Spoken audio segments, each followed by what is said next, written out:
I'm Laura Sislen, and I'm a graduate fellow for the Humanities Truck. How COVID-19 has impacted me. Back in March, when the stay at home orders and lockdowns started in the United States, I was laid off from a job after a week or two, I would say. I struggled a little bit with figuring out the unemployment system. It actually never worked out because the system was not up to speed with the new conditions. Um, I was one of millions struggling with that. Luckily, I had connections at a bookstore I used to work at when I was at the coffee shop, and they told me that they needed help. So I started working there. It was a strange and stressful situation to be going into work at the beginning of the pandemic. It did start to get a little less uncomfortable as time went by, just because I was so acclimated to being there. So I got acclimated to that, but it was frustrating considering that we were going to work for a place that was not essential and risking our health because we needed to get paid to live. Um, but at the same time, I was really grateful to have a job, and I was grateful to have a job that I was only coming in contact with so many people, which wasn't many compared to um, a grocery store, which is where I was considering applying to when I first got laid off. Other ways that it's impacted me, especially on the outside, is that I've started grad school, I started a new job, and all of that is from my home, which is a studio apartment. But the home is really wonderful. I love my home a lot. But as an extrovert, and it can be it can be weird and difficult. But if weird and difficult is the worst that things are for me at this stage, I'm okay with that because the human condition is not doing so well, and even worse for different types of people. That's exacerbated by structural inequalities and racism.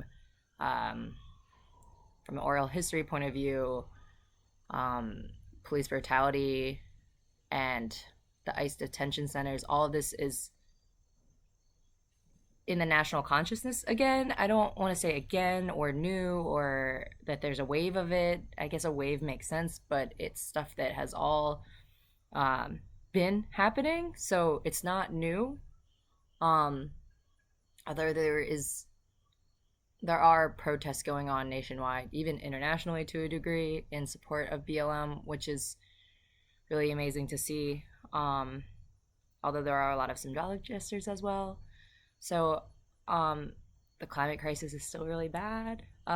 Political crisis is bad. So it's my personal conditions are not the worst. My emotional sense of being is not great. My social sense of being is not amazing. But from a world national point of view, it feels about the same when it comes to structural inequality and injustice.